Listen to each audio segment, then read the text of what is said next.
하나님의 말씀은 이사야서 40장 28절입니다. 구약성경 1016페이지 이사야서 40장 28절로 31절 봉독해 드리겠습니다.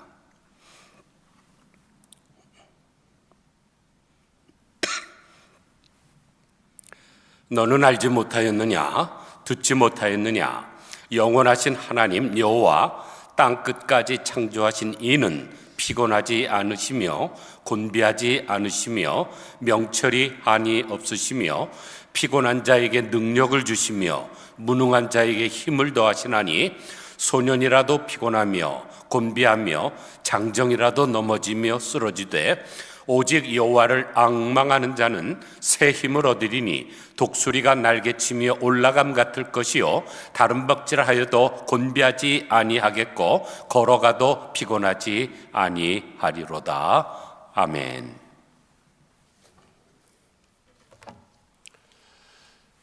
여러분들도 분명히 들어보셨을 텐데 판도라의 상자라는 것이 있습니다. 판도라의 상자 무엇이죠? 판도라는 최고의 신이라고 하는 제우스가 대장장이의 신인 헤파이스토스에게 부탁을 해서 만든 인류 최초의 여성입니다. 성경으로 말하면 하와와 같은 존재죠.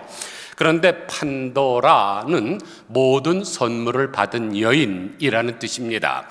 왜냐하면 미의 여신인 아프로디테가 아름다움을 선사했고 또 지혜의 여신인 아테네가 방직 기술을 하사했고 변론의 신인 헤르메스가 말솜씨를 주었기 때문입니다. 외모가 되지요. 또 특별한 기술이 있죠. 말 잘하지요. 대단한 여자 아닙니까? 그런데도 판도라는 행복하지 않았습니다. 왜냐하면 여자는 절대로 만족함이 없죠. 3가지 가장 좋은 걸 줘도 500가지를 더 줘도 만족하지 않습니다. 그런데 제우스가 판도라에게 상자 하나를 주면서 이것은 절대로 열어보지 말라고 경고를 했습니다. 그 상자를 우리가 판도라의 상자라고 부르는 것이죠. 그러나 호기심이 많았던 이 판도라는 끝내 상자를 열어보고야 맙니다. 선악과를 따먹지 말라고 한 것을 범한 하와처럼요. 그런데 판도라가 뚜껑을 여는 순간 상자 속에서 온갖 악들과 모든 추악한 것들이 다 쏟아져 나왔습니다. 깜짝 놀란 판도라가 급히 뚜껑을 닫아서 딱 한 가지만 나가지 않았는데 그것이 바로 희망이라는 것입니다.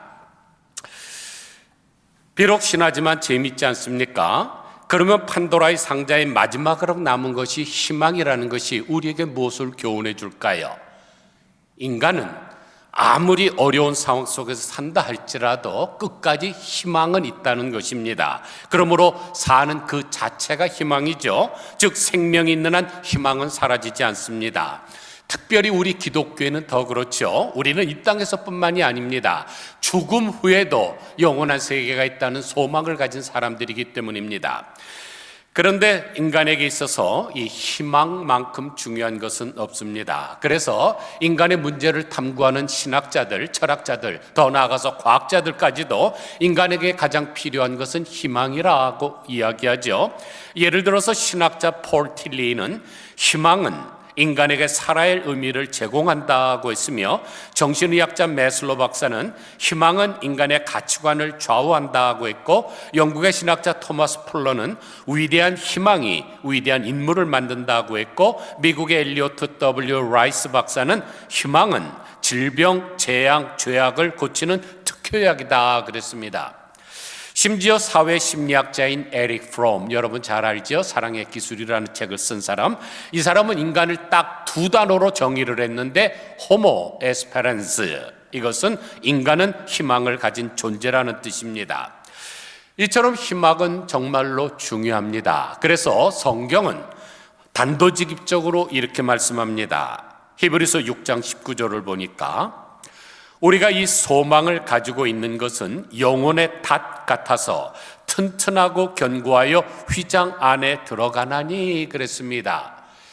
성경은 소망을 뭐라고 표현을 해요? 영혼의 닷이다. 여러분 큰 배가 바다 위에 떠 있어도 떠내려가지 않는 이유가 뭔가요? 깊이 내린 닷 때문에 그렇죠. 그러므로 우리의 영혼에 흔들리지 않을 수 있는 것은 바로 소망 때문입니다. 그런데 여기에 휘장 안에 들어가는 얘기를 했는데 이 휘장은 하나님이 계신 지성소 앞을 가리고 있는 커튼입니다. 그런데 그 지성소에 어떻게 들어가요? 바로 소망을 가지고 들어갑니다. 그래서 소망은 영혼의 닷과 같이 튼튼하고 견고한 것입니다. 제2차 세계대전 때에 아프리카 밀림으로 파송을 받은 영국 특수부대가 있었습니다. 전투 중에 여러 가지로 막 혼란스러워서 이제 그만 한 병사가 낙오하고 말았습니다. 지금 아프리카 밀림 빽빽한 숲을 속에서 낙오가 됐고 들리는 건 들짐승이고 말라리아와 모기 같은 때에 얼마나 낙심되고 그랬겠습니까? 구조수색을 하던 대원들도 생존하지 못했을 것이라고 판단하고 철수를 했습니다. 그런데 6개월 후에 그 부대원이 영국으로 귀환을 했습니다. 동료들과 상관들이 얼마나 깜짝 놀랐을까요? 그런데 그 병사는 6개월 동안 제대로 먹지를 못해서 삐쩍 말랐고 이 밀림 속에서 헤매고 다니느라고 옷은 다 찢어졌는데 손에 지도를 하나 갖고 있었습니다. 그러니까 동료들과 상관들이 아하, 밀림을 빠져나갈 수 있는 지도를 가졌으니까 생존해 왔겠지. 그리고 나서 봤더니 그것은 아프리카 지도가 아니라 런던 시가지 지도였습니다. 그러니까 이 사람의 생각에 내가 기필코 살아 돌아가서 내 사랑하는 가족을 만나리라고 하는 소망을 가졌기 때문에 그런 절박한 상황 속에서도 생존할 수가 있었던 것입니다. 이와 같이 밤이 어두울수록 새벽을 꿈꿔야 됩니다. 고통의 터널이 있을 때에 광명한 햇살을 고대해야 됩니다. 절망의 때일수록 희망을 꿈꿔야 됩니다. 사랑하는 성도 여러분, 지금 살아가시는데 여러 가지 상황 속에서 어려움이 계십니까? 그렇다면 희망을 가지시기를 바랍니다. 희망이 여러분이 그 상황을 이길 수 있는 새 힘을 주실 것입니다. 그런데 사실 희망에는 두 종류의 희망이 있습니다. 첫째는 마술적 희망, 두 번째는 실천적 희망입니다. 이 마술적 희망이란 내일이 되면 뭔가 새로운 일이 일어나겠지 막연하게 고대하는 소망입니다. 여러분 마술 아시죠? 존재하지는 않는데 존재하는 것 같이 여러분이 느끼게 만드는 눈속임수입니다. 그래서 마술의 그 마술자는 마귀 마자에다가 꾀술자죠. 절대로 마술을 좋아하시면 안 됩니다. 그런데 이 마술적 희망을 다른 말로 하면 안일한 낙관주의라고 할 수 있습니다. 뮤지컬 애니에 보면은 어린 소녀가 Tomorrow를 노래하잖아요. 여러분 그 노래 너무나 잘 알죠? Tomorrow, tomorrow. 막연히 오늘의 불행과 절망이 하룻밤이 지나고 되면 시간의 마술사가 무엇인가 좋은 것을 갖다 주겠거니 하는 착각하는 것이 바로 마술적 희망입니다. 그러나 신기루처럼 진리의 태양이 떠오르면 다 사라지고 말죠. 그런데 이런 마술적 희망을 최근 수많은 심리학자들과 설교가들에 의해 소위 긍정적 사고방식이라는 제목하에 인기리에 보급되고 있습니다. 그러나 이러한 소망은 소경 낙관놀이죠. 영어로 blind optimism이라고 합니다. 왜냐하면 그런 소망은 인간의 본능적 욕구인 성취욕에 근거하고 있기 때문입니다. 그래서 그러한 희망은 마취제와 같아서 우리의 정신을 몽롱하게 만들어서 현실 감각을 상실하게 합니다. 우리 주변을 돌아보시죠. 우리 주변에 얼마나 많은 변수가 있습니까? 또 모순되는 일이 있습니까? 그런 것들을 무시하고 막연한 희망을 가지고 있기 때문에 시간이 지나면 잘 되는 것이 아니라 도리어 더 절망에 빠질 수도 있습니다. 예를 들어서 복권을 한번 생각해 보세요. 복권이 당첨될 확률은 대청 하늘에서 대낮에 벼락이 떠져서 여러분의 머리에 맞을 확률보다 적습니다. 그런데도 복권을 사고는 일주일 내내 희망을 가지고 살죠. 혹시나 당첨이 될까? 그런데 혹시나가 바로 역시나죠. 일주일 지나면 꽝입니다. 그러면 돌이 얼마나 낙심이 됩니까? 절망적이 됩니까? 라스베가스에 가서 돈을 따려고 하는 사람도 마찬가지입니다. 현실을 직시하십시오.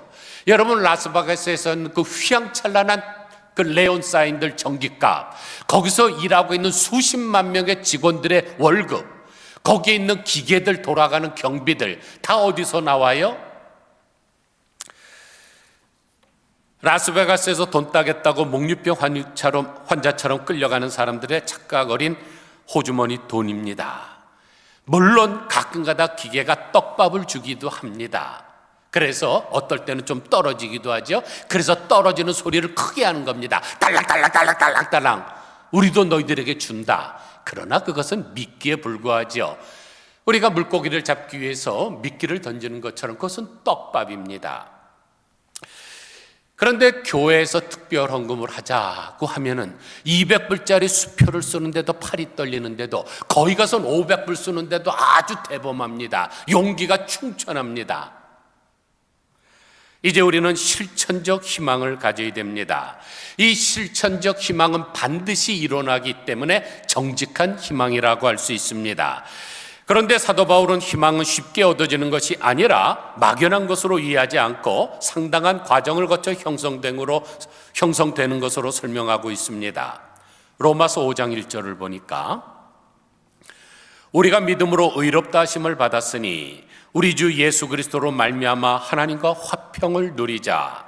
또한 그로 말미암아 우리가 믿음으로 서 있는 이 은혜에 들어감을 얻었으며 하나님의 영광을 바라고 즐거워하느니라. 다만 이뿐 아니라 우리가 환난 중에도 즐거워하나니 이 환난은 인내를, 인내는 연단을, 연단은 소망을 이루는 줄 알미로다. 여기를 자세히 보세요. 소망을 가지라고 말씀하지 않습니다. 소망을 이룬다고 말씀을 하고 있어요.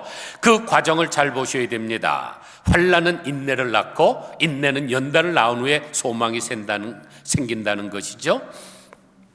그러므로 희망을 갖게 되는 것은 심리적 현상이나 나의 결심 여하로 생기는 것이 아니라 희망을 낳을 만한 과정을 밟아야 한다는 것입니다.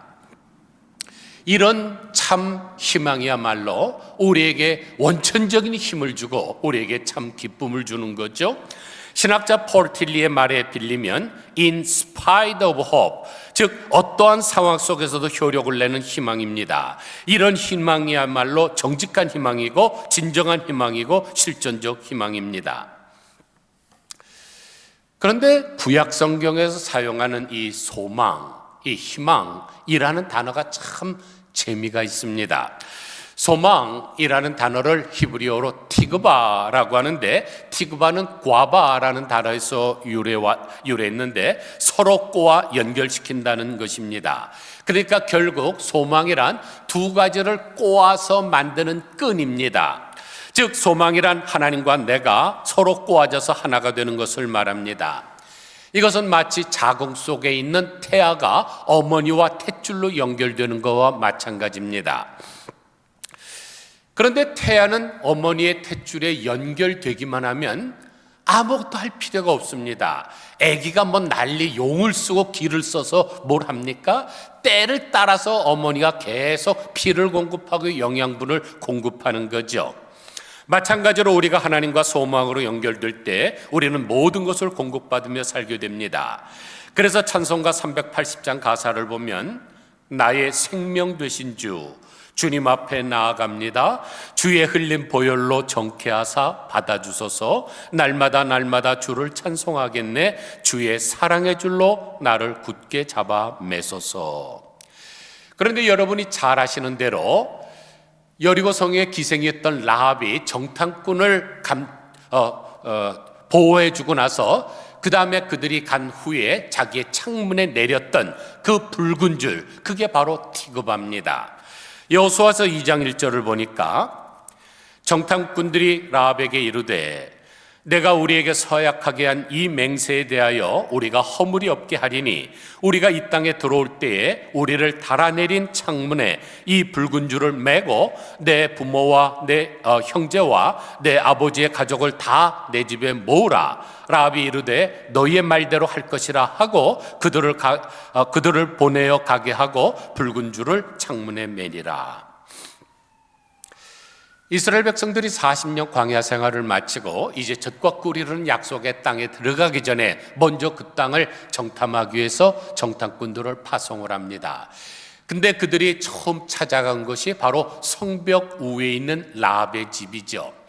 우리 성경에서는 기생 라합이라고 점잖게 번역했지만 히브리어 조나는 원래 창녀입니다. 왜냐하면 창녀는 많은 남자들을 상대하기 때문에 외국에서 들어온 사람들이 그 집에 들어갔다고 해서 의심당하지 않을 수가 있기 때문이죠. 그런데 이스라엘 백성들이 지금 모압을 멸망시키고 자꾸만 쳐들어오니까 이 가나안 땅이 좀 두려웠던 것 같아요. 첩자들을 여러 곳에 심어놓았던 것 같아요. 그래서 정탐꾼이 들어왔다는 소식을 듣고 라합이 집에 군대를 파송해서 잡으려고 했습니다. 그런데 이미 라합이 그들을 보호하고 그들을 도망시켰죠. 그때 라합이 한 가지 부탁을 합니다.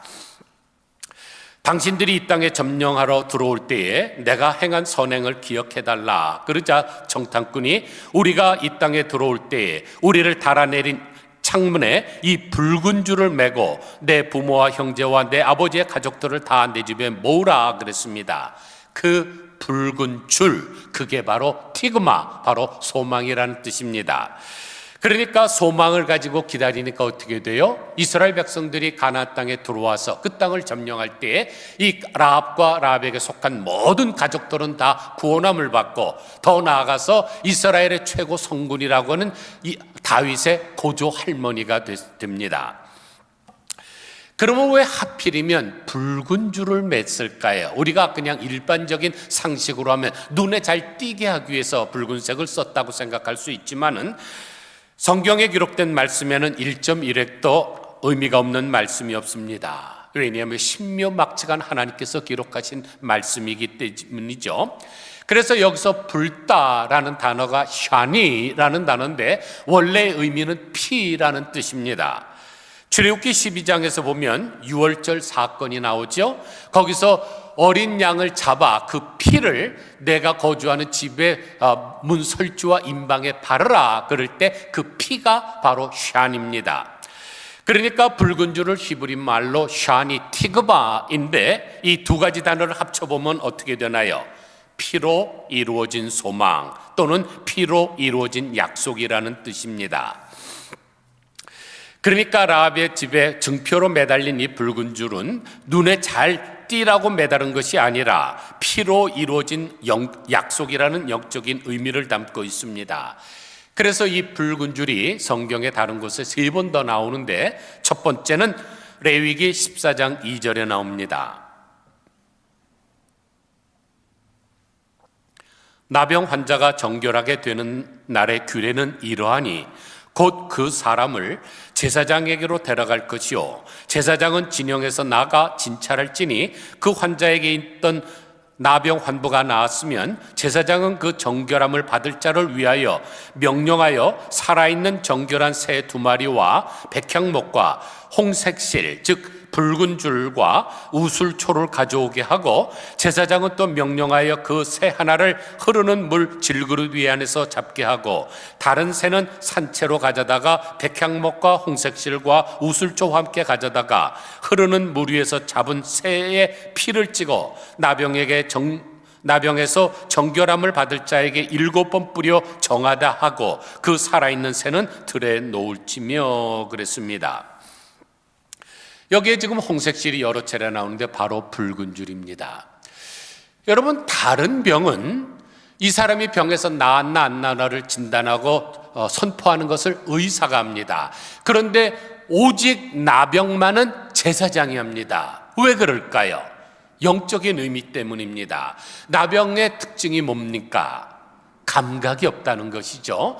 그러니까 자기가 죄를 지었어도 감각이 없기 때문에 죄 없다고 생각하기 때문에 그 죄에 관련된 것은 의사가 하는 것이 아니라 제사장이 하는 것이기 때문에 제사장이 선포합니다. 그런데 나병이 완치되었다는 것을 선포할 때 사용하는 것이 바로 붉은색 줄, 홍색 실입니다. 그러므로 우리 영혼에 붉은 줄이 걸렸다는 것은 죽을 수밖에 없는 우리 영혼이 다시 생명을 얻었다는 것을 선언하는 것입니다. 두 번째로 붉은 줄은 출애굽기 28장 5절에 나오는데 그들이 쓸 것은 금실과 청색, 자색, 홍색실과 가늘게 꼰 배실이니라. 그들이 금실과 청색, 자색, 홍색실과 가늘게 꼰 배실로 정교하게 짜서 에봇을 짓되 그것에 어깨바지 둘을 달아 그 끝을 이어지게 하고 에봇 위에 매는 띠로 에봇 짜는 법으로 금실, 청색, 자색, 홍색실과 가늘게 꼰 배실로 에봇을 정결하게 붙여 짤지며 그랬습니다. 여기를 보면은 대제사장 입는 에봇을 짤 때 쓰는 실 중에 하나가 홍색실인데 바로 붉은 줄입니다. 그러면 대제사장은 뭐 하는 사람입니까? 하나님과 죄인인 인간을 중간에 서서 중재하는 중재자가 대제사장이죠. 그래서 제사장을 폰티펙스라고 하는데 다리 놓는 자라는 뜻입니다. 그러면 제사장들 중에서도 가장 위대하신 제사장이 누구십니까? 히브리서에 나오는 대로 바로 예수 그리스도지요. 그런데 마태복음 27장에 보면 예수님께서 어떤 옷을 입으셨다 그랬습니까? 홍포를 입었죠. 빨간색 실로 짠 옷. 그러므로 다른 누군가를 중보하고 중재할 때 가장 중요한 것은 붉은 줄입니다. 그런데 이 붉은 줄이 상징하는 것은 예수 그리스도의 보혈의 언약이죠. 내가 다른 사람을 불쌍히 여기는 것도 아니고 내 노력도 아니고 내 지식도 아닌 오직 예수 그리스도의 보혈의 약속만이 죄에 빠져 죽을 수밖에 없는 영혼들을 구원할 수가 있습니다. 세 번째로 붉은 줄이 나오는 것은 출애굽기 26장 1절입니다. 너는 성막을 만들되 가늘게 꼰 배실과 청색, 자색, 홍색 실로 그룹을 정교하게 수놓은 10폭의 휘장을 만들지니. 여기를 보니까 성막을 만들 때에도 홍색 실이 들어갑니다. 그러면 성막이 어떤 것인가요? 하나님이 임재해 계신 곳이죠. 그래서 이것이 나중에는 하나님이 거하시는 성전이 됩니다. 그런데 고린도전서 3장 16절을 보면 너희가 하나님의 성전인 것과 하나님의 성령이 너희 안에 계신 것을 알지 못하느냐 그럽니다. 우리 몸이 하나님이 거하시는 성전이래요. 이것은 정말로 놀랄루야입니다. 그런데 우리의 추악하고 더러운 몸이 하나님의 거룩한 성전이 되기 위해서 반드시 필요한 조건이 하나 있는데 그것은 예수 그리스도의 보혈의 언약입니다. 그래서 예수님께서도 성만찬을 제정해 주시면서 뭐라 그랬어요? 이 피는 언약으로 이것은 내 피로 세운 새 언약이라 그랬죠. 그러므로 교회를 크게 짓는 것도 좋고 교회 많은 사람들이 모여서 예배드리는 것도 좋지만은 가장 중요한 것, 절대로 없어서는 안 되는 것은 예수 그리스도의 보혈의 언약입니다. 만약 이것이 없다면 그것은 친교단체지 구원의 단체는 아닙니다. 이처럼 제가 앞서서 세 가지 말씀을 드렸는데 공통적으로 붉은 줄이 들어갑니다. 그런데 붉은 줄의 의미가 무엇이라 그랬습니까? 죽을 수밖에 없는 죄인을 예수 그리스도의 보배로운 피로 구속함을 입게 하셔서 하나님의 거룩한 성전이 되게 하신다는 약속이죠. 이것들을 한마디로 정의하면 요한일서 1장 7절의 말씀처럼 예수의 피가 우리를 모든 죄에서 깨끗하게 하실 것이요 라는 말씀이고, 히브리서 10장 19절의 말씀처럼 우리가 예수의 피를 힘입어 성소에 들어갈 담력을 얻었나니 라는 것입니다. 그러니까 라합이 내렸던 그 붉은 줄은 평생 자기도 죄를 짓고 살았던 여인으로서 죽을 수밖에 없었지만은 이 다시 살아날 수 있다고 하는 소망을 가진 줄입니다. 그래서 지금도 이스라엘의 애국가가 하 티그바, 그 소망입니다. 앞에 정관사를 붙여서. 그런데 이 티그바가 오늘 본문에서는 앙망한다고 표현했습니다. 오직 여호와를 앙망하는 자는 새 힘을 얻으리니 독수리의 날개치며 올라갈 같을 것이요 다른 박질하여도 곤비치 아니하겠고 걸어가도 피곤치 아니하리로다. 여기 여호와를 앙망하라 하는 말씀이 바로 여호와를 소망하라 하는 뜻입니다. 그런데 소망은 여호와 하나님만을 바라보는 것이죠. 우리가 다른 데를 보면 소망이 생기지 않습니다. 예를 들어서 여러분이 하루 종일 텔레비전을 보세요. 신문 뉴스를 보십시오. 거기서 소망이 생기던가요?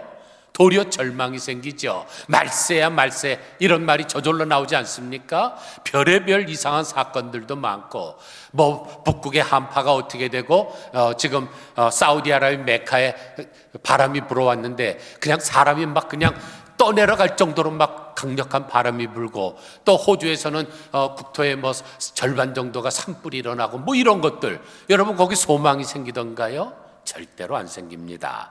오직 여호와를 바라볼 때만 소망이 생깁니다. 한 가지 예를 들지요. 엘리야 선지자를 하나님께서 하나님의 산 호렙으로 부르셨습니다.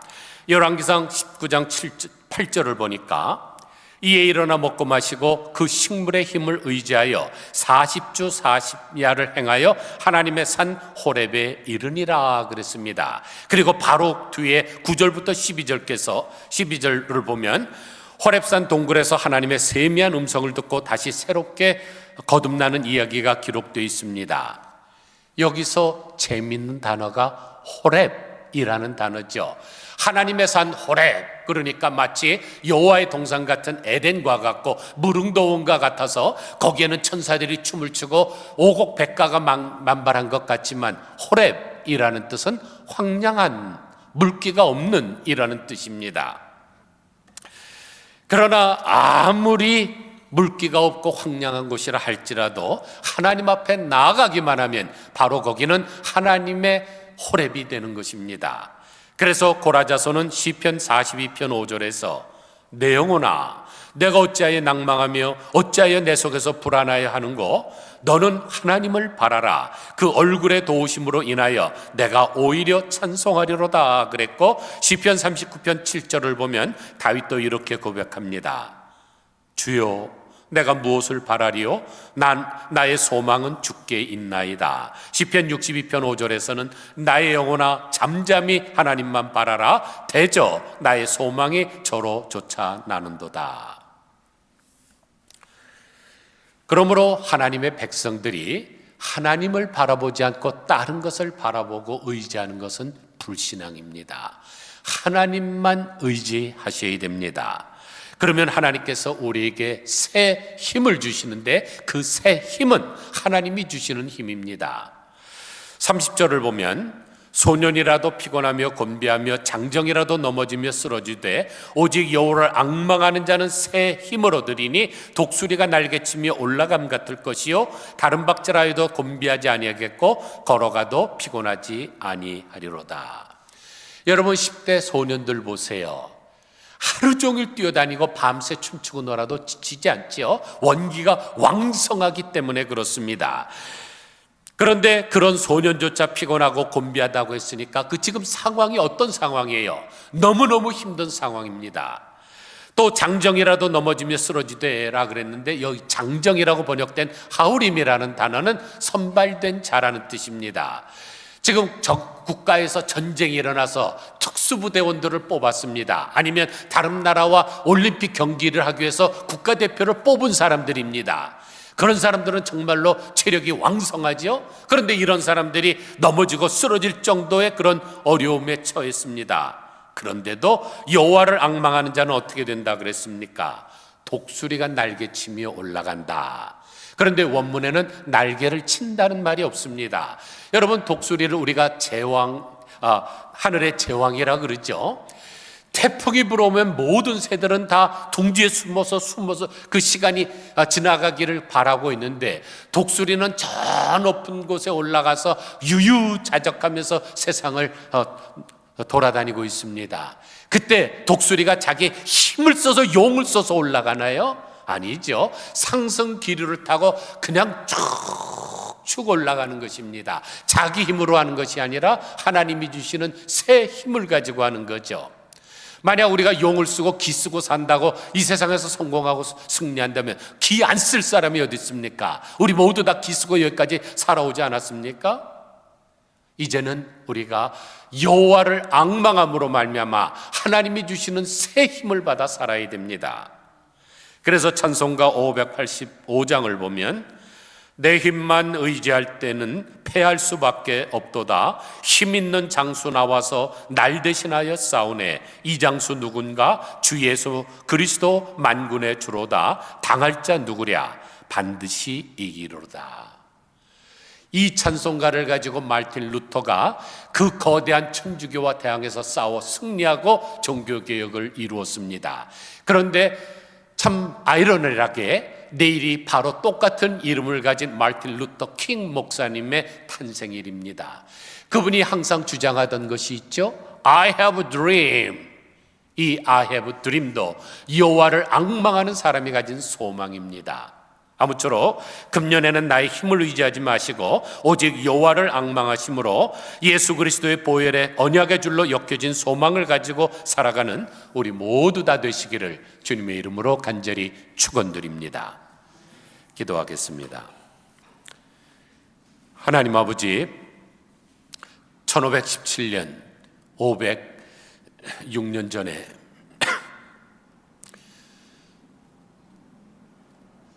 거대한 힘을 가지고 종교재판으로 수많은 사람들을 처형하고 바돌로메 죽일 때는 동시다발적으로 종치는 시간에 맞춰서 기독교인들을 살해했던 천주교인들, 그런 사람들에게 그 무소불위의 세력에 대항하며 나아가서 싸웠던 마르틴 루터가 내 힘만 의지할 때는 패할 수밖에 없도다. 힘 있는 장소 나와서 날 대신하여 싸우네. 이 장수 누군가? 주 예수 그리스도 만군의 주로다. 당할 자 누구랴? 반드시 이기로다 한 것처럼 하나님 아버지, 그가 종교개혁을 이루었습니다. 또한 내일은 똑같은 이름을 가진 마르틴 루터 킹 목사님이 탄생하신 날입니다. 그분이 I have a dream 이라는 것을 정말로 역사의 길이 남는 연설로 말미암아 잠자고 있던 영혼들을 깨웠던 것처럼 하나님 아버지, 우리도 여호와를 앙망하게 하여 주시기를 간절히 소원합니다. 지은 죄로 죽을 수밖에 없었던 라합도 자기뿐만 아니라 자기의 온 가족을 다 구원할 수 있었던 그 붉은 줄, 예수 그리스도의 언약의 피로 만들어진 소망인 줄 압니다. 하나님 아버지, 우리도 이 소망을 굳게 잡아서 아무리 세월이 어렵고 절망적이라 할지라도 오직 대저 주께로만 소망이 이루어진다고 하는 고백을 할 수 있는 저희들 되게 하여 주시고, 아무리 어려운 상황 속에서도 이 소망을 갖고 굳게 승리할 수 있는 저희들 되게 하여 주시옵소서. 하나님 아버지, 이 티그바 소망의 끈을 절대로 놓지 말게 하여 주옵소서. 우리 하나님은 사랑의 줄로 지금 나를 엮고 계신데 하나님의 사랑에 감격하여 살아갈 수 있도록 도와주시옵소서. 예수 그리스도의 거룩하신 이름으로 간절히 기도드리옵나이다. 아멘.